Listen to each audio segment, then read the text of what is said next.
Assalamu alaikum and welcome to The Traveler's Prayer, the podcast that explores the space of Islamic event planning and what it took to set up some of your favorite Islamic events.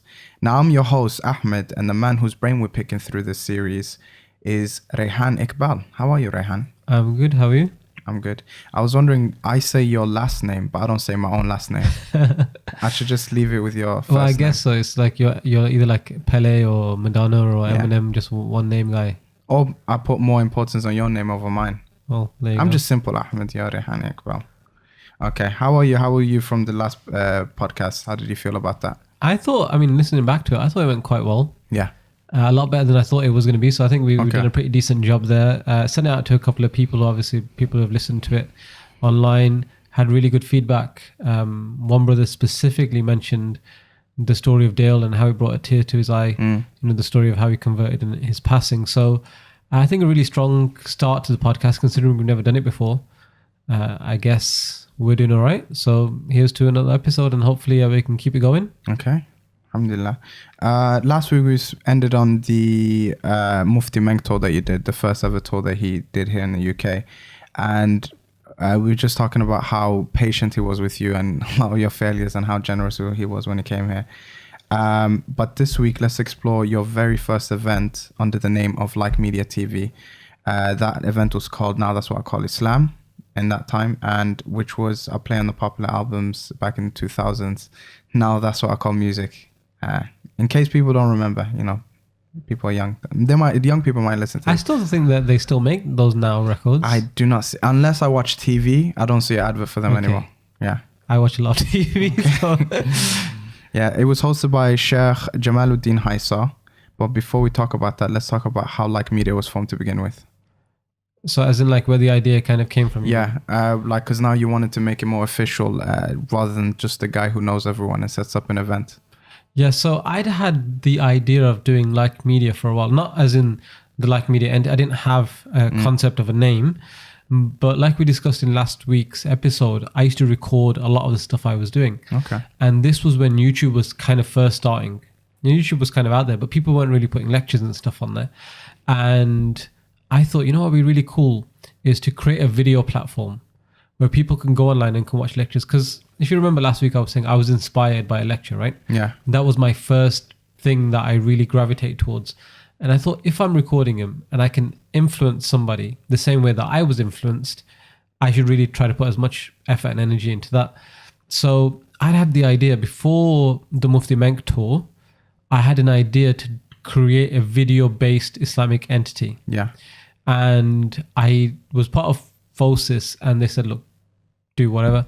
And I did 3 tours, always with the mind and the concept that I was going to go create a Islamic videos portal. And originally, it wasn't going to be called Like Media. Oh, let's go through the names. Okay. So originally, it was going to be called Red Sea Media. There has to be a meaning behind that. Right? So, and you wanted to have the word media in there. Yeah. Obviously. Just 'cause I thought, let's put media in there. And then I thought, well, I didn't want like an overly Islamic name. Because again, I came from the idea that my mates who are not that practicing don't listen to this kind of stuff. I didn't want to give them like a, al-halal media, right? Because they'd be like, well, this is just going to be preachy. So I wanted to have something that was very neutral, and I knew I still wanted to work in university spaces. Yeah. So I wanted to have something that kind of fit in that space. And Red Sea just kind of, I just thought, okay, it's cool enough from a visual perspective that we can, maybe make a lighthouse or create an effective. Oh, Red Sea, as in the sea. Yeah, I just thought the letter C for some reason. So I was like, why is it so cryptic? What does the sea stand for? So yeah, like that kind of effect and the visuals of an actual river or a sea. I thought that would look quite cool. We even made mock-ups of logos. Like my mate who ended up doing the original website and the original logo, he used to do a lot of my original artwork. He made like 15, 20 logos, right? And then what had happened was Green Lane Mosque had a media wing, I think called Red Brick or something. That's it, Red Brick Media. So I said to my mate, well, we can't really call it Red Sea Media now because it looks like we just replaced brick with red and just made our own entity. And we just sat there. And I said, why don't, I just said, why don't we just call it something pedantic, like media? And he was like, it works. And I was like, yeah, it works. We'd spent, no word of a lie, we'd spent like 3 months probably on this Red Sea media concept. And I just was like, let's just go with something different. Came up with like media, and .com was taken. So likemedia.com was taken. Yeah. And I thought, well, if I name it something else, I didn't want to call it .co.uk because that makes it like UK centric. I thought, well, and I didn't want to call it .org. Just for some reason, I was like, we're not really an organization, so I don't want to have that. And .tv was available, right? So I thought, well, if we take .tv, let's put it into the brand name. Yeah. So then people will be like, okay, it's likemedia.tv, not likemedia.com, because they'll go and do that. Do I regret calling it Like Media? I don't think I regret it, but I have people coming up to me saying, "Oh, are you still doing that I Like Media stuff? Yeah. Are you doing Link Media? Are you doing Lime Media?" Because originally we used to have like an image of a lime in the branding, right? And we just it's very simple, right? It's called Like Media. But they keep forgetting it. People just keep getting it wrong. Yeah. So yeah, I always had this idea and concept of creating like a video kind of portal. And so that's kind of how Like Media started. That's cool, because I had a production company called Lazy Panda, and no one remembered the full name. They just said, "What's that panda thing? Do you still do that panda thing?" All the time. But yeah, it's with the name, you just thought, okay, as long as I market it well, whatever the name is, it's just gonna pop off. Yeah, because I realized after a while, I'd been in marketing a little bit, in my student life and my kind of my academic life. Yeah. That after a while, it's just your name. Like people get over the name after a while. It's just your reference point for your organization. So, and we spent like 3-4 months going through this Red Sea Media thing. And when it just died because somebody else had Red Brick Media, we were just like, well, why are we overthinking this? Why are we overcomplicating it? The content is what's going to bring people. And at that time, I didn't realize it was going to be going on for at least 10 years. Do you know what I mean? It was just meant to be a continuation of what I was doing before as a student. Now that I'm no longer a student, I'll just continue doing what I was doing, getting a bit of reward. So I thought if it's just going to be something for a short while, why overly complicate it? That makes sense. So this was this purely to do videos off the back of other organizations? So whatever organization brought a speaker, were you just sort of gonna record the video and make that platform for them? No, that was the other unique thing. Yeah. So I didn't want to piggyback off somebody else's work. So to say, I didn't want to create a YouTube alternative, and I didn't want to create, because at the time we had a website, we'd created a website that hosted the videos as well. So they weren't originally going to be on YouTube. The plan was to create our own website in our own space and put everything on there. But I didn't want to just grab someone else's content from online and just chuck it in, or find out there was a mosque doing something and kind of do it. Primarily because I was always of the mindset that if I put myself under the pressure of having to do it myself, God will make it easier for me. He'll open more doors for me, and the more difficult it is, I seem to thrive. Whereas if I thought I took the easier way out of just collating lots of people's videos, then maybe it wouldn't have done so well. Maybe I wouldn't have had such, and the truth might have been something completely different, but that was the mindset I had at the time. Okay. So my plan was that everything I would create or host on this platform would be created by us, not taking someone else's work and just saying, this is ours. Also, was that also an integrity thing? It was more to do, this is from me rather than just not me personally, because the other reason why I called it Like Media was I didn't want it to be a case that this is Rayhan's organization. Yeah. I wanted it to be the case so that people can look at a branded organization, not know me, and just recognize the fact. How sometimes people have ideas of an individual, rightly or wrongly. I just wanted to create something unique. So if for example, I wasn't able to continue and there was some scope there and people were interested, it wouldn't be me centric. Yeah, that makes sense. So I created it from that. So from an integrity point of view, probably not so much. It was just. But what about quality? Because did you see Islamic videos at the time as not providing the best quality that they could, perhaps, or that they weren't really engaged? Because what you wanted to do is engage with a younger audience. Yeah. And with that, visual media has a lot to do with it. So did you feel that you had to put more effort into the output in the visuals to bring in a younger audience? I think more than that. Okay. If you know me, I'm kind of a guy who doesn't play well with others, if that makes sense. Like, I like not being restricted by collaborating and not collaborating, but being in a situation. I've been in, Islamic shuras and committees where people just argue all the time. Yeah. And I was a doer. I was a guy who would identify a project and just would go and do it. Yeah.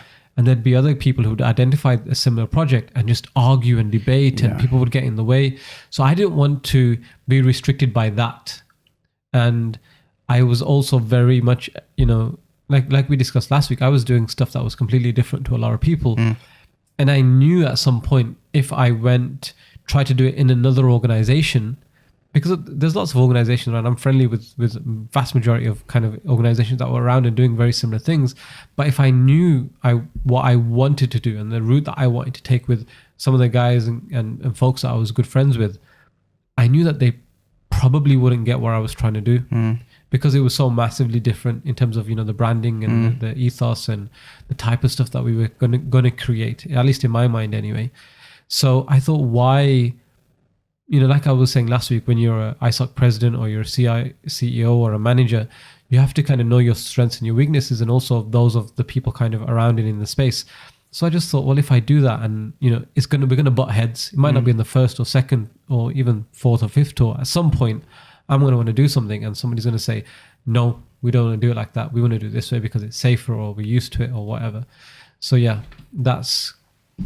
So you wanted to go your own route instead of just collaborating and compromising with others? Well, I collaborated. But in terms of because if you have a vision, you don't want it to be, impeded by anyone else's exactly. perspective. I didn't want to have someone else's vision kind of supersede my vision. So, when I would be with speakers and some of the guys from the other organizations, we'd have sessions where we discuss, some of my plans, some of their plans.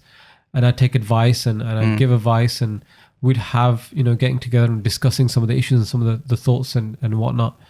But I didn't want it to be the case that if it came down to it, we would sit in a voting or a democratic situation where it's like, okay, well, 3 of them think that they want to do it that way because that's how it's always been done. And I'm like, no, we need to do something different.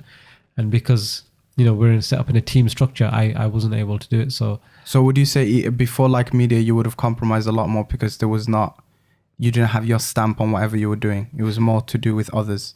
In my experience in a lot of the other organizations, probably not me per se. So whatever organization you were part of, whether it was Islamic Society, whether you were doing work with forces, you still didn't compromise, or did you? No, generally what happened was, depending on the situation that you're in, there's always a level of compromise.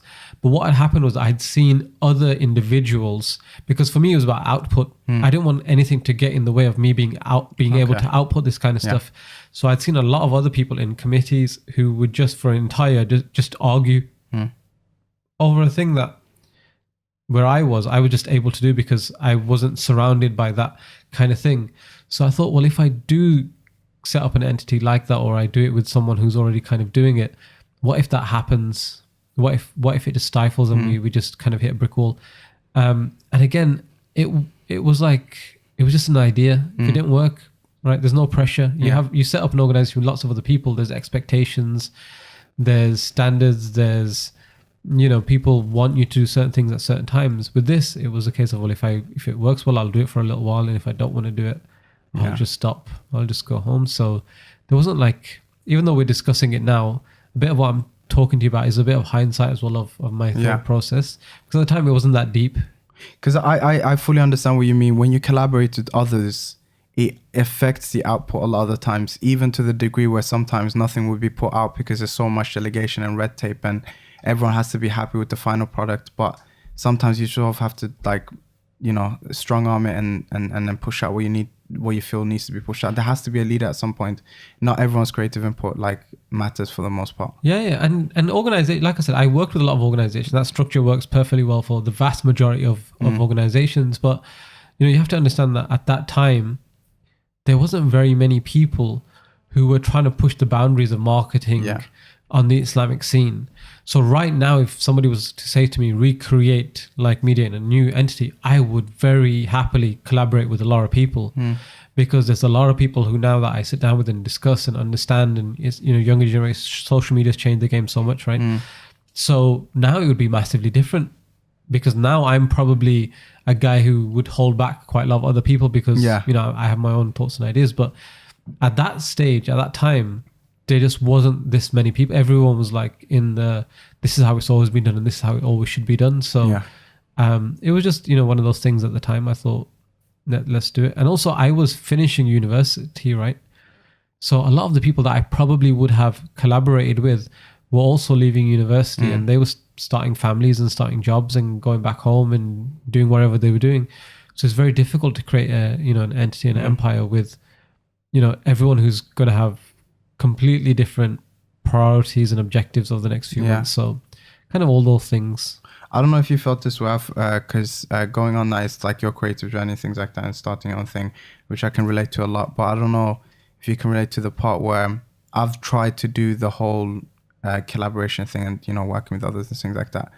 But it always comes to a point of some people's determination for the product as opposed to anything else is not as strong as yours. So you feel like a lot of the times that, you know, like you're on it on your own instead of, even though there's people around you that are willing to help you out and things like that, sometimes you might not feel that their vision is in line with yours and they want to see the absolute best thing as opposed to just, this is another, you know, Saturday that's filled up. Yeah, I get you. And that's true in lots of different situations. And it's always hard when you have, you know, we were talking about this earlier about competing visions and your creativity and imagination not necessarily being the same as someone else's creativity and imagination. So, you know, everyone has to kind of make a call and do what they need to do at that particular time. So that was just kind of what I did. You just did what you needed to do. What I thought at the time, yeah. Okay, so what? Because now you set up your first event. How did that go about? How did you? First, you took 3-4 months, spent it on one name, then you changed that name, and now you're on your way to start your first event under that banner, Like Media TV. How did that go about? How did that process start? So the first process was identifying the speaker that I wanted to bring for the first kind of tour. For me, it was very important for the first tour to kind of make an impact. Yeah. So we're a brand new organization, brand new entity. Although I knew I was going to lean heavily on my previous contacts to get this off the ground, right? I couldn't just walk in and just go, we're a brand new organization, we've got a sheikh over and we're just going to do whatever we want to. So for me, it was trying to create something that was really impactful, really different, and kind of presenting that to the scene. And to say, you know, this is what we kind of stand for, right? So I came up with this concept of, now that's what I call Islam, as the title and the theme for the tour, which was clearly a kind of riff on now that's what I call music. Because I started to think about, okay, if we're going to do an ISOC tour, you know, think of some topics. When I looked at the topics, I thought, okay, they're fairly generic and similar to a degree. How can I spice them up? How can I make them sound interesting? Again, always with the thought of those people who wouldn't want to attend this event, what kind of topics would they be inclined with? And a few years before then, I did a tour with, you know, the one with Sheikh Faraz Rabbani I mentioned earlier. And his tour, what I did was, a couple of the lectures, I had a Zayn Bika CD at the time. And I went to the back of the Zayn Bika CD, and a couple of his songs I made into lectures. Ooh. So I think he had like a song called like Sabr and Shukr or something like that. And so I just made that into a topic, right? So this time I was like, okay, rather than taking the sheets, because in the sheets you're kind of limited to at that time anyway, to the types of songs that were available. I said, why don't I take mainstream ones? Because everyone knew the idea anyway. I think it started with Man in the Mirror, because I wanted to do a lecture on, you know, self-reflection and stuff. So I was like, well, everyone knows Man in the Mirror. Everyone knows Michael Jackson. Let's start with that one. And I started filling in the things. I thought, okay, what about as a concept for the tour? And I always knew that now that's what I call music CDs were ultra colorful and always had something going on. You saw the adverts, you know, they had images of beaches and snow and all really visually impressive stuff. So I thought, well, what if I put that concept and I call it that's what I call Islam. And I got my friend, the one who helped me make the logo and the website, I gave him the post. I said, look, can you this is the style that they have. Can you mimic it? And he created something that visually looked unreal. I was like, dude, this is insane, right? Showing it to people, they were just blown away. So that was kind of like the first part. And the second part is getting the speaker, because I wanted to get the right speaker. And I knew the first speaker had to be very much in line with, I'd been to events before where people had got sheikhs to speak about pop culture referenced titles, and they just weren't able to do it because that's not the reality of their life, right? So they're given an abstract idea that they don't really relate to, and then they try to go out and do a 45-minute lecture. So I thought, I need someone who can deliver these concepts and ideas and do it in a way that young people at university would be receptive to. So I knew Shaykh Jamal Hysaw, who was the speaker. I knew him from previous. I'd been abroad to learn Arabic for a while, and he was in the same place I was studying. So he was there as like an older student, and didn't really speak to him that much when I was out there. I just remember one time he came into the dorm room that I was in, because I was in the same room as like a couple of American guys. So he came in to kind of just chew the fat with them. And for some reason, I just started making fun of Americans. And then he started making fun of Brits. Oh, so he said, he said something like, name me a pop culture or a rock star from Britain outside of the Beatles, or something like that, he said. What? It was something like that. He said, name me someone like super but it's famous like... rock is like, what? There's so many. Well, at the time, I couldn't think of any, right? He said rock star or pop star. So I can't remember what he said. And what year was this, by the way? This was 2007 or 6 or something like that. Long time ago. And so I just remember that, right? So maybe a year or so later, I come back to Birmingham Uni. I was just as a student going to pray Jummah and stuff. And I saw him like in front of me walking, and he saw me. He still asked you the same question. Which pop star? Can't remember. Just in the halls, and everyone was like, why is the Shaykh talking about pop stars? Yeah, probably. I mean, it was like in a dorm, right? So it was kind of closed.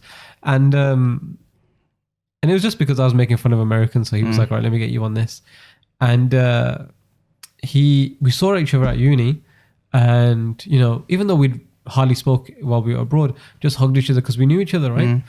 And then he did the khutbah, and it was a really engaging, funny kind of khutbah, right? Like not hilarious kind of khutbah, but he was able to engage, the students there really well. Weren't you like impressed how small, like such a small world, you just see the guy you seen like probably a year ago in a different place of the world? Yeah, that's why we hugged each other, right? Okay. So it was like, yo, dude, what's going on, right? So again, we weren't like overly, we hugged and like embraced and stuff, but it was just nice to see someone that you hadn't seen in a long time. And at that point we didn't even know each other's names. And I just I heard the khutbah. He did a really good job, like really engaging young people. And I just remembered the interaction that we had, and I thought the guy who brought him, the brother who's hosting him at the time, I got Jamal's details from him. So I reached out to Jamal. I said, look, I'm going to put this concept together, would you come? Because I thought, at that time younger people like the American accent, right? Yeah. So I thought, well, he's got the American accent thing going on. He's African American. Oh, was he? He was African American, right? Okay. So we need to start with the race each and every time, just to like get a feel. just to kind of put him out. He's from Atlanta. Oh, okay. That's a rich backstory. Yeah, there you go. So, and I knew he knew a bit about pop because he'd asked me that question, and I just knew, when the way that someone's mannerisms are and what they talk about and how they carry themselves, I thought, okay, this guy might be able to pull this off. So those two choices for the first kind of tour for me were really important. The speaker, someone who could relate the vision of what we were trying to achieve, and it was meant to be something different. It was meant to be engaging Muslim students in a way that they hadn't been or probably wouldn't have been before. And secondly, the title, just to grab, and the promotional material, just to grab people's attention from that perspective. Okay. So now you set up the event. Did you Hold up. After that Jum'ah lecture, how long until you called him? How long was he on your mind, or was it like straight away you took the opportunity because you already had a vague idea, and then you're like, I want you in something in the future? I can't remember exactly, the amount of time. But what would have happened is I probably would have gone through the same process that I usually go through. So pick the concept, pick the direction that we're going to do, pick the individual topics, because that was an important part. Then try to figure out who would be the ideal speaker that I would bring along, for it. So I already had an amount of speakers that I toured with previously, but it had to kind of hit that note. And maybe just looking back, maybe one day I just thought, it just clicked in my head, oh, Jamal might be good at this. Or maybe it was a longer process. I can't remember the specifics. Because that's your creative outlet, event planning. Do you sometimes have like notes? I would like to do maybe an event like this. Dude, I make notes about everything. Okay. I was telling, I don't know, was it my wife or maybe some other people I might have been on the road with, that I look at, billboards. Yeah. And I'll get the title that whatever it is, and I'll flip it into like a topic. Or sometimes when you're driving through like Handsworth and you see those concept posters that they put up. Yeah. On old wooden kind of boards. I'll look at those, pick up words, pick up design ideas, stuff like that, and I'd relate it to what I was like. So there was a period of time, no word of a lie, that literally everything I would see, I would adapt into like a poster for an event, or into like a topic or a title for a tour. Yeah. Like everything it would just consume me at a period of time. So, so there's probably, and I didn't make a lot of notes because so many things would come to me. So there's probably about 50, 60 really cool topics and titles that I've just forgotten. That at the time I was like, this would be sick. Yeah. Right. That just is completely gone. Yeah. So it's all right though. Okay, the swing of the things. How did the event go? How did he start off? Like, did it start off on a strong foot? Like, what were the journeys as impactful as say the Mufti Menk ones? So this was like 5 events over 4 days, right? So this was like a full blown tour. So we started off first at De Montfort University. So in our previous podcast, I spoke about how I was closely tied into the. Yeah, you said they were one of the best, most well organized ISOCs, and even to this day, you said that. Yeah, and also like it was my second home, right? Yeah. I'd done so much with them, so for me it was really important to, on the first tour, first event, start off with someone that I believed could deliver something really cool, really memorable, and the topic for this one was called. Another Day in Paradise, I think.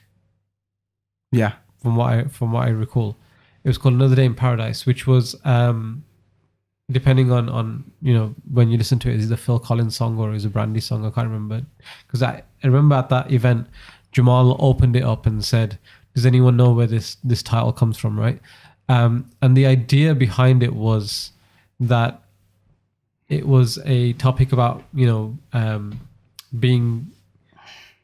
being grateful for the opportunities that we have. We live in paradise compared to people in other parts of the world. They live in much more impoverished states. So Jamal opened up and said, to people, do you know where this song is from? And I remember, really religious guy, massive beard, put up his hand and went, Brandy song, right? And I don't think Jamal knew that she'd recovered it or something. And he just like cracked up. He was like, who's it? Like, what are you on about? And then did everyone just look at him like, what? It was really weird because obviously he's wearing a thobe, big massive beard. He's like Brandy, right? Like, and especially because Brandy had done the song, right? But because I don't think Jamal knew, he was like, what? He was like, then it came out as a Phil Collins song originally. So he did the lecture on that. But what I remember distinctly from that event was, if you remember previously, I said that I was impacted massively with the tour that I did with Sheikh Faraz Rabbani, where he said, when I land, I'm good to go. Yeah. And so I did that with Mufti Menk, booked him on a lecture. And I did the same with Jamal here. So he was coming into the country on the Tuesday, landing at Heathrow maybe at 12:01. And then I had him at the lecture at like 6:30 or something like that. I can't remember the exact, maybe 6:30 at De Montfort. And I remember afterwards he came to me, like he didn't say anything before or during, but afterwards if you watch the video, he takes off his glasses and he rubs his eyes. When we got off the stage, he was like, bro, I was really tired, man. I was really tired. You know, the jet lag had hit him a little bit, and so on. And I made the call at that stage, not, you know, because I saw the tiredness in his face. Yeah. I thought from now on, I probably won't book someone on the same day that I'd flown them in. I didn't feel it was fair to have that expectation. Although I'd seen previous people who were like, I'll do it. I just thought and from his part, it wasn't an unwillingness. You just wanted the best out of him. I just saw him like genuinely tired, right? And I thought, well, it's not good for him to be to power through and be tired. Yeah. Similarly, it's not good for me to have someone who's tired, because I knew at some stage someone's going to be a bit annoyed about it. And secondly, I thought for the audience who's there, I don't know if he would have, but he might have been more, you know, proactive and more intense if he'd had, you know, a day's rest or so. So the first event, it went well. It was a good event. De Montfort Uni, strong ISOC, always delivered. Really happy to go there. You know, the fact that I'd had a relationship with them previously really helped me push through. And it was really important for me to kind of visit there and do the first event there. And so, yeah, went down pretty well. Okay. And then he moved on to the second one called Man in the Mirror. Did he do the same thing? Who knows about this song? He didn't do that one. Oh, okay. It was too easy. It was on the nose. That's probably why. Well, it was recorded, right? Yeah. So you can't do that two days in a row. That's true. And also, like, if people didn't know it was a Michael Jackson song, it would have been a bit weird. But this was at Birmingham University, right? And this one was very interesting because, again, my old stomping ground. I was president there before. King of the castle, you told us. Before, right? Yeah. Not when I went back. Was there a lingering fear of your reign? Don't forget me, right? Yeah. Do you know who I am? Right. So I went back, and the ISOC president at the time was a very good friend of mine. So I laid out the tour to him. I said, "This is what I'm doing. This is what I'm bringing. And this is a topic that I want to give you." He loved the concept. Yeah. He was like, "It's amazing." And I said, "Look, because the time that we did the entire tour was in October. It's right at the beginning of the academic year. And the way that I pitched it to many ISOCs, similar to Birmingham Uni, is I said, look, a lot of people who are coming to uni, their parents, friends have probably said to them, don't get involved in the ISOC. Yeah. Because, you know, they're extremists or they're a bit hardcore or they're very conservative. And I said that you will either win them or lose them at the beginning of the academic year, right? Yeah. What year was this, by the way? Sorry. 2007. No, 2009. That's when like media first started. Okay. Right? Was there still like fears like of Muslims and 9/11, things like that? Muslims even fear themselves. Yeah, because 7/7 wasn't like massively, that's true, massively gone, right? So people had that thing of, you know, this is how the ISOC are. Especially, you know, Birmingham Uni, we were like in the news when I think I was even president, and they were like, something happened on your campus. I was like, well, 2,000 students on our campus, right? Like, I don't know what's going on with every single one. So I said to him, look, we will either win people or lose people in the first few weeks, right? Put on something that everyone knows and understands, because even the Muslims who didn't listen to music, you know, like, I wasn't massively into music or anything like that, but you just know it's just everyone knew, like, nah, that's what I call music, right? Everyone knew that kind of idea. Everyone knew who Michael Jackson was and stuff. So I said, look, if people know these concepts already, why don't we use it to bring people in and show our spin on it, right? Like the concept of man in the mirror, looking at yourself in the mirror and reflecting and trying to pick up on improve on your bad points and strengthen on your strong points. Like that's a pretty universal theme. So I pitched it to him like that. He loved the idea. Great, awesome, let's do it. There was one brother on the committee, and there's always a guy on a committee. He has to get his 2 cents in. He was like, it's haram.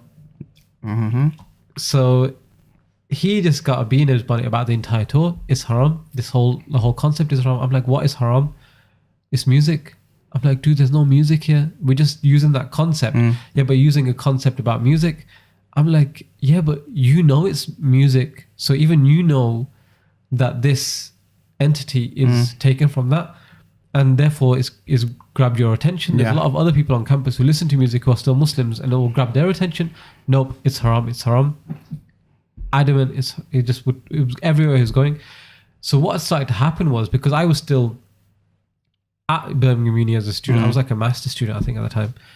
And every time I would come back to the prayer room, the poster was ripped down. So the president would put the poster up. Okay. I would come back, and so I'd phone up the president. Where's the poster gone? Internal conflict. That's something that wouldn't happen on your reign. Yeah. There's probably more internal conflict with my reign. Punches and stuff then, right? But so yeah, he was just like, I don't know where it's gone. Don't worry about it. I'm gonna go print off another one. I'll put it back up. A couple of days later, come back, the poster's up. Great. Come back, poster's gone again. Like, where's the poster gone? Oh, that one brother, he keeps ripping them down. So then they had like a ISOC committee meeting, and they said, look, can you come along? And the president was like, I will tell everyone that there's nothing wrong with this. And he knew it was directed towards one person, but he couldn't point at the one guy and say, I'm telling you that this is happening, right? So he said, look, I'll talk to everyone. I'll say, look, this event is happening, and we need to get behind it, and all this kind of stuff. But yeah, this brother was just ripping stuff down everywhere, and there's always, like I said, he was just a rogue. He was just doing what he felt was right, and he was forbidding an evil and joining good, and yeah. Exactly. So a lot of guys do that, where they are insistent that this is the right way, this is how things should be, and they're very blindsided by like they have high iman, very like a lot of blinders on of like, okay, this I fear for these brothers, or perhaps like they don't know like what's right or what's wrong. I have to tell them what's right. Exactly. I mean, he was a very nice kid. Yeah, that's what I'm saying. A lot of them are nice, but it's always that blinded mentality of I won't see anything beside myself. Exactly. So they had the shura meeting, and then basically I think a couple of his friends said to him, look, you need to stop ripping down the poster. And so he stopped. The irony was he came to the event. So he himself came to the event, sat in the thing.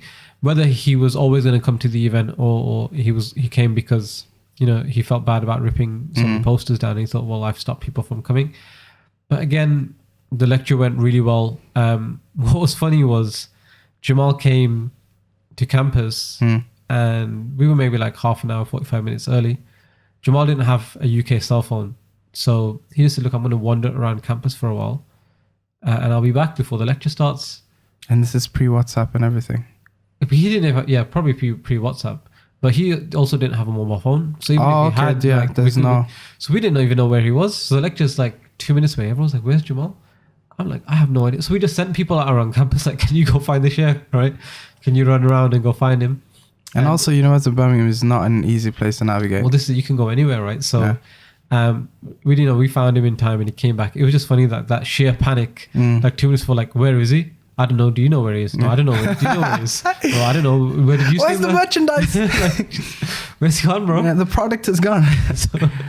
so it was just fun. And then when he comes back and everyone's like, big sigh of relief. So he came back. So again, Birmingham event went great. What I really liked about the Birmingham event is we took a lot of pictures on the tour, and this was the other thing, because I was big into like marketing and stuff. We recorded everything. The audio equipment was pretty decent. But I also got a photographer on board, and not many people at that time were taking photographers and taking photos of a lot of stuff. So a friend of mine was a professional photographer. I asked him, and because it was my first thing ever, his name was Shaquille, very, very nice guy. He did it completely for free. He said, look, it's your first ever thing. I'm not going to charge you. I'll go on tour with you for like 2-3 days and we'll take some pictures, which was really nice of him to kind of do that for us. Big up Shaquille. Yeah, big up Shaquille. And the event went well. The video's online. People can see it. Man in the Mirror. It's a very good lecture. And that was the first two down. On down. That was an interesting one. I liked it because it was in Birmingham and not in Leicester. Well, after Leicester, it had to be Birmingham, right? The two home grounds. So yeah, but I don't like Leicester. The third one was called Where Is the Love, and I know where that's from. Black Eyed Peas. Black Eyed Peas. That's yeah. They've gone down so far. But yeah, how was that event? How did that event go about? Well, because now we found out that was first event was he was tired, so you learned from that. Rested up for the second event, but you didn't keep tabs on him, so you lost him. So now in the third event, what was the? The third event was in the same day. Yeah. Oh, okay. Couldn't really lose him. So the Birmingham one was like at 2 p.m. and the Cambridge one was at 6 p.m. But the interesting thing about this particular lecture was it was never meant to be called Where Is the Love. Okay. That was never on the actual agenda. So I'm like a 90s kid, right? So a lot of the newer kind of music, I had no idea about. I didn't know, maybe like one or two big songs I knew. If it was completely in your face, then you would know. Yeah. But like I didn't know a lot of the nuanced songs, right? So when I was putting up the topics and stuff, I was trying to, man in the mirrors for like Michael Jackson, like time ago. Phil Collins was the first one, like, just knew it. And I wanted to call this one Gangster's Paradise. Of course, yeah. Right, of course, right? Yeah. No, maybe it was novel back then, but today it's literally everywhere. Yeah, right. So I wanted to call it Gangster's Paradise, right? The Coolio song and about, people trying to be gangsters. Dumbest thing ever, right? Calling it Gangster's Paradise and going to the University of Cambridge. Oh, that's true. Okay. Right? We're going to go to Cambridge University. But the irony was... And the three minorities come in like, well, okay. I thought it was for me. Right? Yeah. So the irony was that ISOC president at the time, because I had all these topics lined up and I reached out to all the ISOC presidents and I said, look, choose which ones you want. And he came back and he was like, I want Gangster's Paradise. I think people at a uni really would gravitate towards it. So me and him both, for whatever reason, just thought people at Cambridge University, the smartest in the country, would benefit from like Gangster's Paradise. Like looking back on it now, like what gangsters were going to be at Cambridge University, right? So what happened was I went back to Jamal and I said, look, okay, these are the topics. And I didn't think anything of it because I was just like, okay, it's a topic and we can relate it to kind of like an Islamic thing. And he got really upset about it. Oh, Jamal, he got really upset about the Gangster's Paradise one. And there was a backstory to why. Because what had happened was he had previously come to the UK with a different organization. Yeah. Remember I said when he came to the khutbah, right? Yeah. Another organization had brought him. And they had constantly promoted him as an ex-gangster. Oh, okay. Who had turned his life, and a drunkard who turned his life around. And they'd promoted it constantly, right? So 4 or 5 events, Jamal ud-Deen Hysaw, who used to be a gangster and a drunkard, and has now converted to Islam. And I didn't know that backstory. And he messaged me and just vented. I'm not a gangster. I've lived in a very nice part of the States. I wasn't from the hood. I have a university education. Yeah. Stop referring to me as a gangster. I'm not going to do this topic. It's just the optics of like black man comes from America. He has to fit into and the I stereotype. think that's what he thought, right? So I think what he thought was these guys in the UK, because again, this was like when you're communicating by email, I didn't really know him that well. For me, it wasn't that.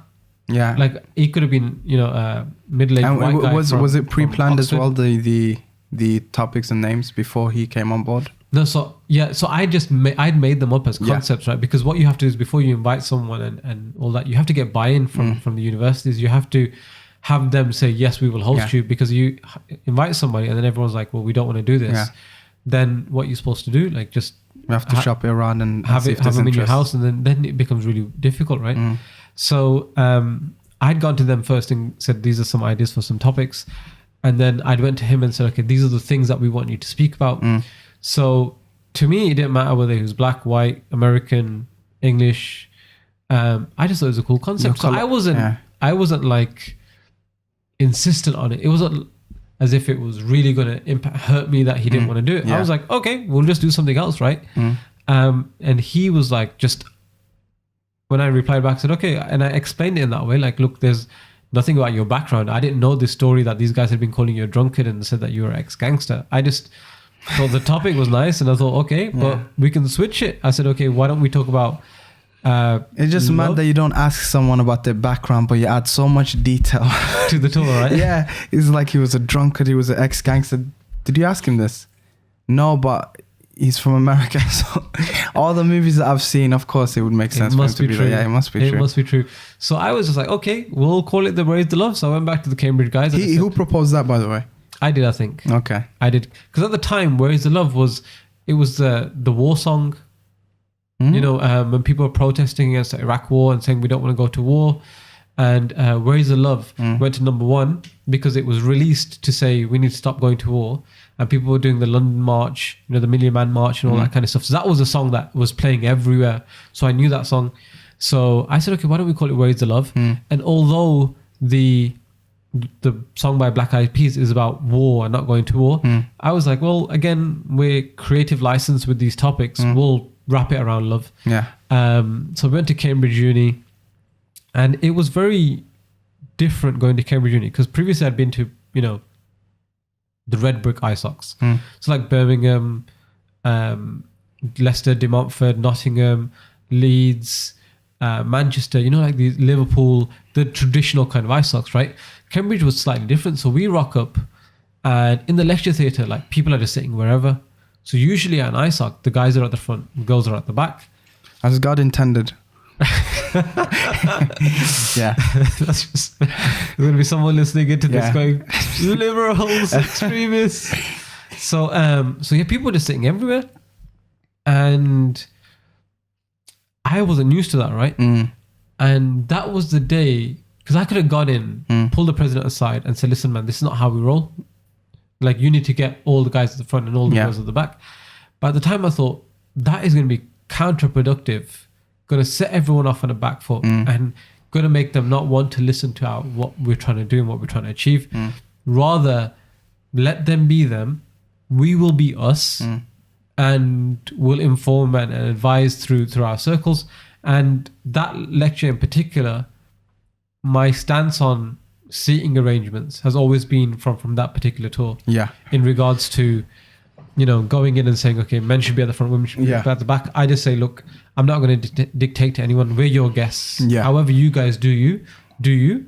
But once the show is started, we're going to do our bit on the stage, and we're gonna show that, right? And I think that's a good approach, because I think a lot of Islamic events can shoot themselves in the foot by focusing on surface level things, because what you can give them is a lot more beneficial than the surface level or like of them sitting in specific ways.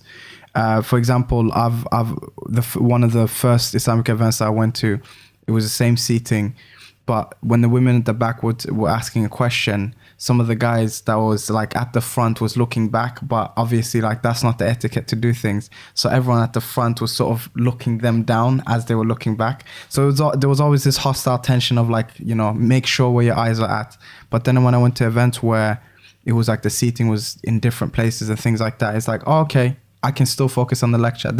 Nothing has changed, because the most important part was like hearing what was being said that at that time, and then it was like, okay, then I leave with whatever benefit that I got there from, as opposed to like, oh, why are they right next to me? What? This is not what God intended, and then just moving on from that perspective. Yeah, and also like it's one of those things where people say, you know, when you travel, you learn a lot, right? Yeah, exactly. If I had just stuck to the few ISOCs that I'd always known, it's then very difficult for me as an ISOC person to go into those ISOCs and go, just sit wherever you want to. Exactly. Because it would be really confusing and weird, right? It'd be different. Like you can't force your views and opinions on anyone. Exactly. But this was vice versa, right? So I thought, well, I don't want to go in and say to them, well, this is how it is and this is how it should be. And then when you start seeing things, because the other thing was, I thought, well, if I ever say anything to somebody, what if they turn around and say, well, we just finished a lecture, like a normal university lecture, and we just carried on just sitting where we are. So like, it's okay for us to, you know, kind of sit here and do that. Now all of a sudden I have to move like 4 rows in front. She has to move 4 rows behind. And you know, there was evidently a married couple there as well. So then I was like, okay, do I tell them to like separate and move into different places? So these were kind of questions that were going in my mind that I didn't vocalize with anyone at the time. I just made the decision at that stage that after looking at that setup, because the vibe in there was really good, very positive, very good guys. Then you go out afterwards with the guys, you know, all the girls kind of go home and you chill out with the ISAC guys. And I'm like, these are good dudes. Like they have their heads screwed on. You know, this is the future of the Muslim community in these kind of spaces. So, you know, let's learn from each other, right? Exactly. Because the discomfort hits when we see something that's not like the norm. It's like, oh, I'm not used to this. And I at the time was putting on events that was called Now That's What I Call Islam, right? So I wasn't going to be the one who's going to turn around to someone and say, well, this is slightly different. I was doing something different. and they were doing what suited them, and it was cool. Yeah, it's chill. Exactly. Yeah.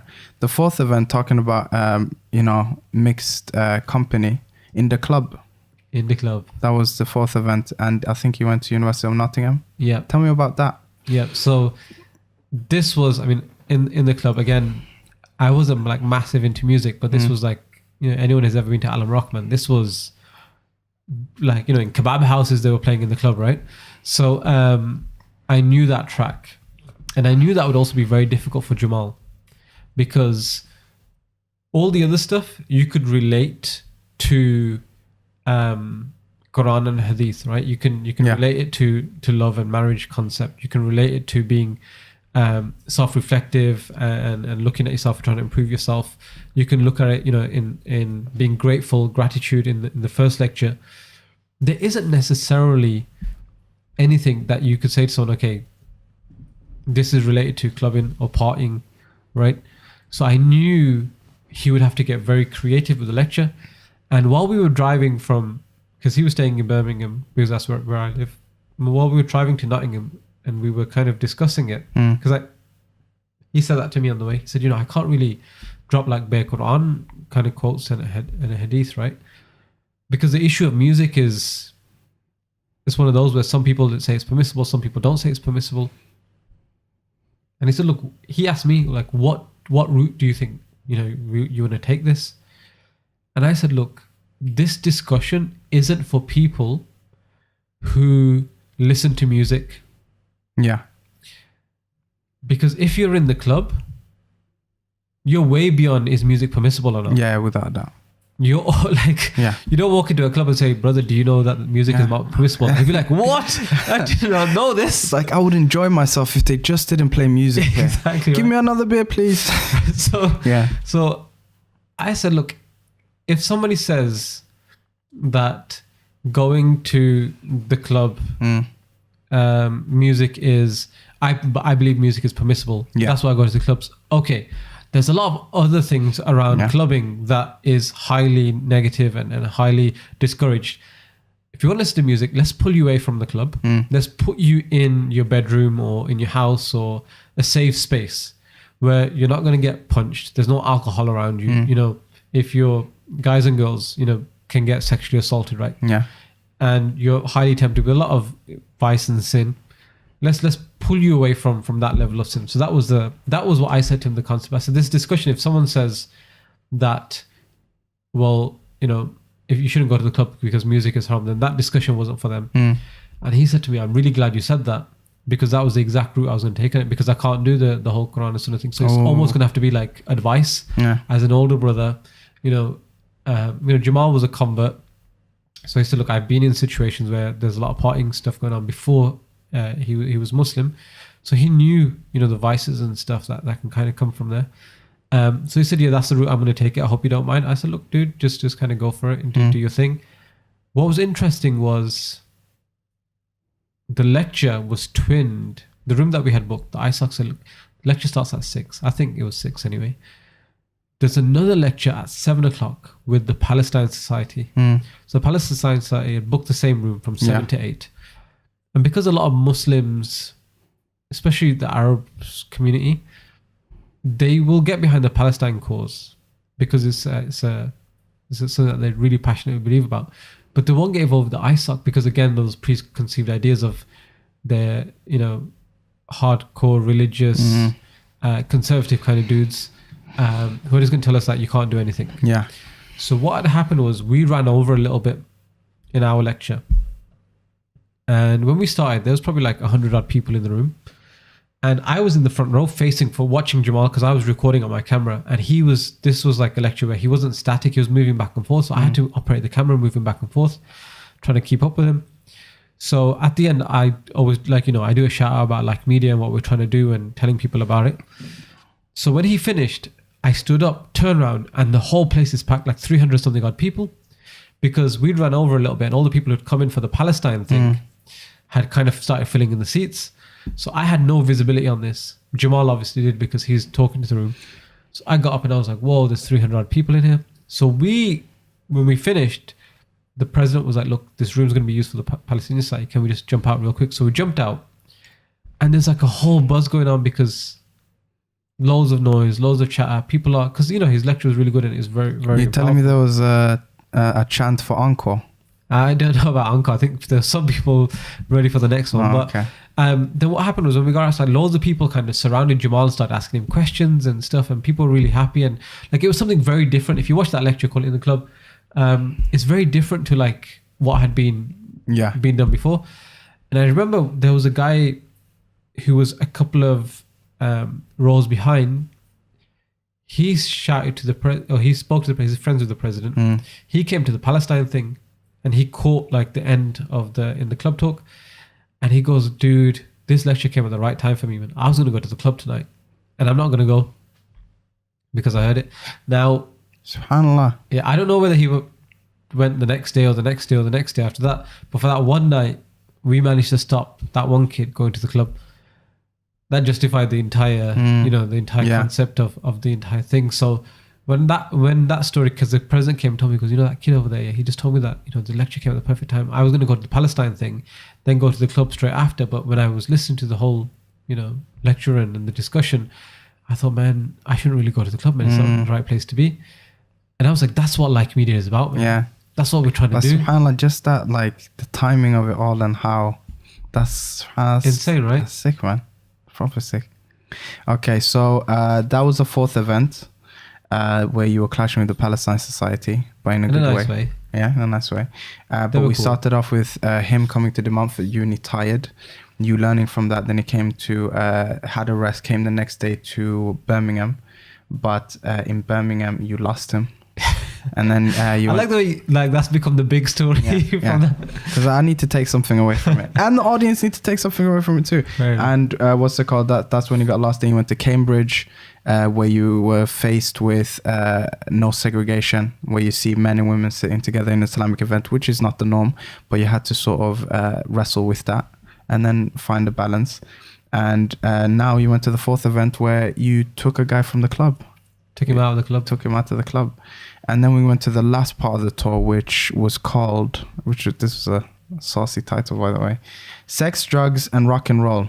And this was back to Birmingham, but in Birmingham City Uni. Yeah. Okay. Yeah. How was that one? So it's interesting, right? That lecture, that topic, yeah, I really didn't want to do. Why? Because a lot of Islamic events at the time, yeah, when it was around like these taboo subjects, were called sex, drugs and rock and roll. So it felt to me a little bit like, oh, everyone's done it. Yeah. There's nothing different about this. Yeah. But I did it because I knew it was a famous song. And I thought we can roll up a lot of concepts in there. And for me... Hold on, who sings this? I have no idea. I just knew it was a song, right? Even now I have no idea who sang it. I'm sure we could Google it afterwards. But I just really didn't like the topic, but I thought, okay, it's a nice way to wrap up the tour. Because that was my idea, right? Because I'm always about the pageantry and the structure of everything. I thought, well, what a nice way to kind of wrap up the tour where we have a subject matter that kind of encapsulates everything that we're trying to talk about. And what I wanted to do, and I kind of did it a little bit with Cambridge, was I thought when I set up Like Media, I don't just want to go to all the big universities, because one of the big criticisms of other national organizations was whenever they would invite speakers abroad, they would just focus on the big cities and the big universities, right? Always, when it was Birmingham, we'll go to Birmingham or Aston, or we'll go to Manchester, or we'll go to Leeds, or a couple of places in London. People didn't really venture outside of that. So I thought, okay, I'm going to try to cover as many different spaces, because if ISOC's small and nobody ever goes there, they're always going to stay small. Yeah. Because if you haven't had the experience of putting on an event or putting on a tour or hosting a big speaker, you're never going to be able to improve and learn from that, right? Whereas Birmingham Uni would have speakers thrown at them left, right and centre. Aston would, and De Montfort would, and Leicester and Nottingham and Leeds and all these kind of places would. So I said, okay, to wrap it up, I want to go to Birmingham City Uni. But this was for like the Jummah Khutbah. And the idea, if you notice, if you go on the Like Media channel on YouTube, all the other lectures from Jamal's tours on there, except that one, the Birmingham City Uni Okay, one. Why? Was it too dirty? Like the environment was not clean enough? No, I Birmingham City is known for that. Yeah, it's a bit of a ghetto joint, right? The good thing was there was two things. Number one was, even though it was a Jummah khutbah, they had more people attend their Jummah khutbah than usual at that time. The Jummah khutbah, I remember a friend of mine used to study there. He was like, oh, because the place where that university is a big mosque, just like, just down the road, right? Massive mosque. People would just kind of go there. So a friend of mine used to study there. The guy who used to make the poster and the logos, he himself would never go to the Jummah there because he was like, why would we? There's a massive mosque just down the road. And they would have like 4 or 5 people. So when we went in and did the khutbah, there was like 30, 40 people, which again is not a huge amount of number, but comparative to what they had before. Yeah. But what happened was, because it was a smallish kind of space, smallish uni, it didn't feel like a space where it was going to be easy to record something. Yeah. Because Jamal kind of saw the vibe of the room and, took a position where it was kind of difficult to record.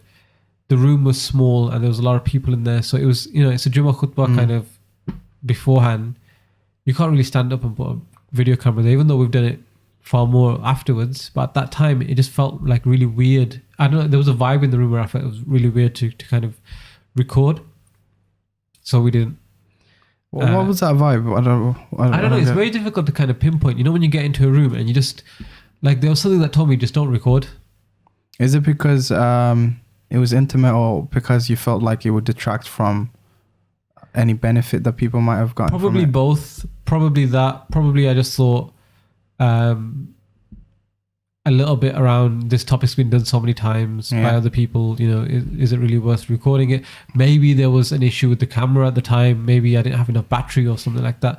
I just, I think it must have been a whole bunch of things. But I definitely would have taken the equipment with me. I mean, I can vaguely remember being in the prayer room with the equipment. Maybe somebody met me at the beginning and started talking to me, because this does happen sometimes. Someone starts talking to you, the speaker starts the speech, and you're like, oh man, I haven't even set up yet. So maybe I just thought, I haven't set up, he started, what's the point of recording like the last 20 minutes? It could have been a whole bunch of things. I just remember a feeling at the time where I was like, don't want to record this. Welcome to my. That's most of the times. That's how I feel. It's like I don't want to, like, cause the setting up process and all that type of stuff. But then sometimes you have to just push it through. But yeah, if you didn't, because did you feel that it was better that way in hindsight, or did you feel that there was some gems what had from happened that? was, so all of Jamal's lectures had been very unique. Yeah. So each one of them, because they were on a different topic, this particular one, there were strands in it from all the other stuff that we talked about. So sitting there and absorbing it, because I did have that dilemma in my mind. I remember that sitting there thinking, man, I should have recorded it, should I not? Still having that, because these are, like I said, when your mind's constantly ticking and you're always looking at stuff for inspiration, every decision you make, you second guess, you third guess, fourth guess yourself, right? And all these things, and you have these discussions with yourself internally. So I definitely was saying to myself, should I have recorded it? That bit was really good, man. I wish I'd got that, that part, this, but there was a lot of it that was taken from the other one. So I felt sitting there afterwards thinking, well, actually, that's why it hasn't weighed heavily on me. Yeah. There's certain mistakes and things I've done on the like media journey where it's like really weighed heavily. I mean, I thought, man, I really messed up there, or I really missed a trick there. This one, not so much, because it was, you could have viewed it as an amalgamation of all the others. Okay. So yeah, I remember the ISOC being really receptive, and I just remember feeling that we went to a smallish ISOC and deliver them something that they usually wouldn't be able to get, because that was a big deal, like giving people something that they wouldn't be able to have access to afterwards. No, with their resources at ghetto school. Well, just generally like their resources. So I felt, okay, again, that side of it really appealed to me as well. So I thought, you know what, it feels good to have done the bigger ISOCs and shown the Shaykh big attendances and had people who said, look, I'm not going to hit the club, and other people who originally were like, I don't like this kind of stuff, still attend and benefit, to then go and help someone for who this was a really big deal and help them along that journey. That was nice to kind of finish off.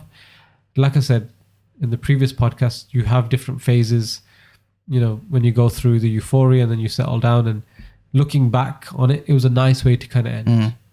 Rather than say, okay, we did another big show, which is always a nice way to kind of end something. But it's also sometimes nice to have that cool, calm, chilled out. It was a nice little thing that we did at the end. Yeah. Okay. So let's wrap that up. De Montfort, he was tired, but he still gave it his best. In Birmingham Uni, he got lost. And in if Jamal ever listens to this, he'll probably thinking, in Cambridge, there was a mixed seating, which threw you off. And what was after that? It was Nottingham, right? Yep. And then, it was in the club, yeah. Nottingham in the club, you saved a brother's soul from going to the club that day. And in Sex, Drugs and Rock and Roll, there's no record, so we can only take your opinion for it. But yeah, that was those 5 events. Looking back on it, like, was it an astounding success? Was it a lot of learning curves? Like, what did you take away from it? Yeah, I mean, the thing was, and it's kind of crude to call it that. Yeah. But from a branding perspective, it was really good for us. Yeah. Because, like I said, visually, the concept, for me, it was a continuation of what I was doing before. When we went to De Montfort Uni, did Sin City with Sheikh Salman Mullah. Sin City is a pop culture kind of reference, right? And that poster was good. But that was like one university on its own. Yeah. Now it was, okay, this is a new entity. And people knew before that I was doing it, through other organizations. Now it was like, okay, there's a new entity and this is what they're trying to do and trying to kind of create.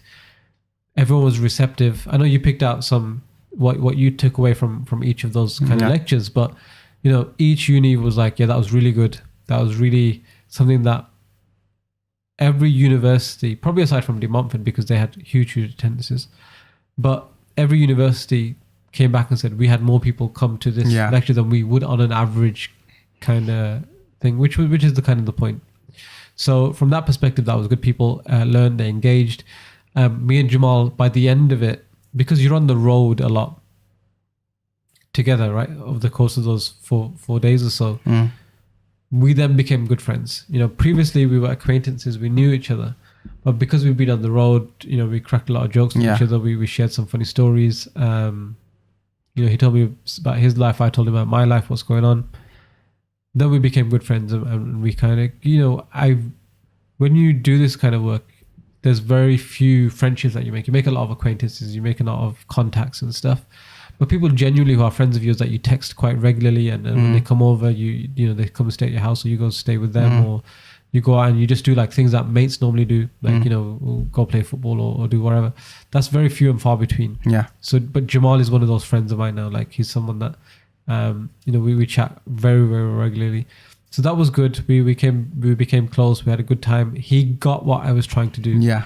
With this concept, which was important, because if we had somebody else coming in who was like, I'll do it, but I don't really understand it, or I don't really appreciate what you're doing. I'm just doing it because you're asking me and you've invited me, so I'll do it. Whereas this was someone who was like, yeah, I get it. I understand the demographic and the type of thing. So that was really important. And like I said, it set like a standard for us. I remember my mate who made the poster said, it's going to be really difficult to outdo this poster. Like, it's easy to, like, he himself, the one who made it, he says this is going to be hard to outdo this one. Yeah, because he understood like the creative vision that I gave him. Like, he knew there's two things. Number one, I probably couldn't come up with a better concept for him, again, in a very short space of time. Then he probably couldn't, replicate that vision in a very short space of time. So he was like, man, there's a standard there that you've set. Shaquille came and did the photography. I didn't know if we were going to get a photographer for the next one, right? Because Shaquille said, look, I'll do it for free, but I couldn't go back to him and say, okay, can you keep doing more and more for free, right? Because everyone has a life and a job. So I didn't know what was going to happen after. So I thought to myself, if this is where it kind of ends, this is where the story ends, then great. But generally, I looked back on it, the real biggie for me was that in the club, when we stopped that guy going. That's the thing that I always remember. I mean, yeah, that's a pivotal moment, probably in that guy's life. Maybe he remembers you for, not you, but Jamal. Yeah, exactly. Yeah. No, the skinny kid who jumped up like 2 seconds afterwards and said, "Come see us outside." No, but also I think one of the reasons, because I started working with you later on, and one of the highlights that I was recommended on working with you was how good the conversations were on the road trip. So is that one thing that keeps you coming back? Because a lot of the times you're like, okay, maybe this person's different, and we can have like other enlightening conversations while we go to this venue or that venue. Because I found a lot of the times you just have these really like deep conversations in the car. Yeah, spending 3-4 hours at a time. Exactly right. So if you're on the road for a 4-hour round trip, you have to fill the time with something. Yeah. So you're with a scholar, you're with a knowledgeable individual. You're going to cover a lot of very good, interesting. Because at every stage of your life, even right now, and especially at that time, but even right now, and through all your phases in life, you're going to have dilemmas, questions, issues around faith that are pertinent to yourself, right? So if you went to a lecture tomorrow, are you really going to get up on stage and ask a scholar like something that's really been bugging you? You might ask a generic question that you think. That's why if you notice at a lot of my events, and you've been to events, right? I very rarely do Q&A. Okay, yeah. We very rarely do Q&A unless like either the speaker really is adamant or the ISOC is extremely adamant. The reason is I always find it's like a exercise for people to just ask questions for the sake of it. Because what will happen is you will, as Ahmed, you will go up and put your hand up and say, I have this question about this thing. And you'll ask the question and everyone will be like, oh, that's a good question. But when he comes off stage, you'll ask him the real question that you wanted to ask him, right? Yeah. And I'm like, dude, why did you ask him the lame question on the stage if this is what you really wanted? Yeah. We could have got him off stage quicker. And then all these, like the actual questions that form people's lives and impact them, we could have just answered those off. Because nobody wants to write on a piece of paper or shout out like, oh, I have this really deep issue that I'm facing in my house, my family, in my personal life, in my spiritual life, in my academic life. Oh, yeah, I'm going to announce it to everybody. But when it's like quiet, I will tell you about it. That's what I do, because most of the times I don't feel like asking it in public, and I just want to take them to the side. Yo, what do you actually think of exactly right? Because it's always good to have advice on that level. So I have the ability to be able to do that for 4 hours a day for 4 or 5 days in a row. So and that's how you got close to Jamal ud-Deen. Yeah, a little bit of that, but also a little bit of, I think he appreciated what I was trying to do. Yeah. A lot of people, when they bring him over, it's a very traditional setup in regards to this is what we want you to talk about and so on and so forth. And when I started Like Media, I always thought, I'll say to the sheikhs, you be you and I'll be me. I don't, because I remember Sahib Webb came many years ago to the UK, and Sahib Webb was talking about, look, I can't advise someone if they're just going to be a fake piety kind of individual in front of me. And as soon as I leave, they've got like rap music blaring and they're effing and blinding and smoking weed and all that kind of stuff, right? He was like, I can't help people. I'm paraphrasing, of course, right? But he was saying, I can't help people if they just then, as soon as I rock up, they're listening to Sudais and they've got their thobes on and all that kind of stuff. He was like, be you, I'll be me. And then we can have honest conversations. So when Jamal came and I said Like Media, I said, look, that's the premise that I will use. Like, you be you. Because I toured with speakers enough to know that they can't be on all the time. Yeah. Imagine, it's hard enough being on when you're on stage for like an hour or whatever. Imagine if somebody's expecting you to do that 24 hours a day for 5 days of the week. That's hard, man. Proper. So I also couldn't do that, right? Like, I have quirks. I have individual things. Like, I was big into wrestling, so whenever a sheikh would come, I'd be like, do you watch wrestling? Right? I'm big into sports, so I'd be like, do you watch cricket or football, or let's talk about that kind of stuff. So I tried to allow them to be them. So I think he appreciated that a little bit. And yeah, we had some deep conversations. We had some interesting conversations. As you could tell from the podcast, I can talk a lot. He could talk a lot. So no, but the mask comes off when you spend a lot of time in the car with them. It does. And see a different side. But I'm always impressed about how they can flip a topic on the go. Like, sometimes I've seen them in the car practicing it, and we're sort of having a discussion, and then they relay that topic back on stage. Yeah. Like, how do you? This was half an hour to an hour. How did you just spin something for that long? And it wasn't even fillers. They weren't like filling in a lot of words of nonsense to lead to the point. Everything was like had a meaning to what they were saying. I was always impressed by that. But also, one tip, by the way, I went to one event where they had a Q&A app. Okay. So there was people that was writing their questions on an app, and then like the moderator or whatever can sort of go through them and then send the right ones to the speaker. Yeah, so that's a good idea. But I still am not keen on, because a lot of times, again, when it's a question, it's very nuanced, right? Yeah. So like, there's multiple layers to someone's question. So if it's just a black and white question, you can't expect someone to give you the grey answer that a person desires or requires, because they've just been given black and white. Whereas sometimes you need someone to be able to, and I've learned this from a lot of speakers who come from abroad, where sometimes they'll just refuse to do a question because they're like, I can't answer this. Like, even though I'll be like, that's a pretty easy question, isn't it? Yeah. They're like, no, for that individual, this sounds like a multi-layer question. And I'm not going to, as a guy who's just rocked up from abroad and is here for like 20 minutes speaking to this audience, going to give this person like life-changing advice that can potentially mess them up. So, well, okay, that probably means that they would have like a whole event just for questions, because otherwise it wouldn't be worth. A lot of people have said that. A lot of people have said, I've also thought about it. To have an event which is just like based on Q&A, where they just introduce themselves and they say, ask me anything. Yeah. But again, you're in that situation where people are not going to, you'd have to have no cameras because people wouldn't want to be on camera asking like deep questions. You have to say, look, this is a complete safe space and no one's going to judge any kind of question. This is, so you'd have to preempt it by yourself. Oh, okay. So what, because maybe if you start off with, imagine there was a subreddit for him, that would be sick. And what's it called? He answers some questions that he had from the beginning, and then that opens up people to ask their questions. Because then now they're like, they can't sit in a lecture hall for like an hour not asking a question.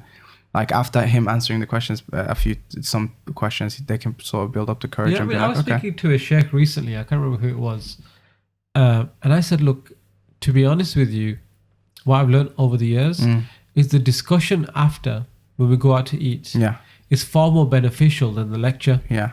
Because what happens is once you're out to eat, everyone's defenses are down. Everyone's comfortable with you and the speaker and back. So, vice versa.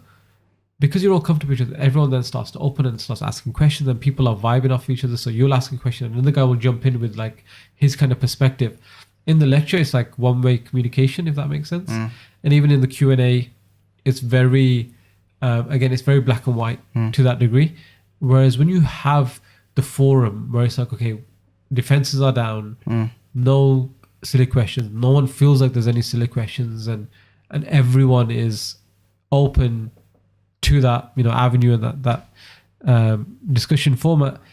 A lot of the times the meal afterwards is just as important. So when people talk to me and they say, look, speakers, especially if they say, look, can we just go straight after, I might be a bit tired or whatever, I'm like, the meal afterwards actually is far more important than the actual lecture itself. We really need to get that done. So that whole discussion vibe is very important for people to learn. Okay, now that's what I call a successful first event. Okay, that was a good one. What's it called? I like this topic, and also it's good for you to reminisce on your first ever beginnings and how well that started off. Thank you for listening to this week's podcast. We'll be covering the second Like Media TV tour next week, called 5 Before 5, which is based on the famous hadith of the Prophet ﷺ delivered by Sheikh Abdul Bari Yahya. Are you excited for that? Yeah, we should be good. There's some good stories in that one too. So hopefully people tune in, catch up with those stories, and hopefully they benefit from this week's podcast and enjoyed it too. Inshallah.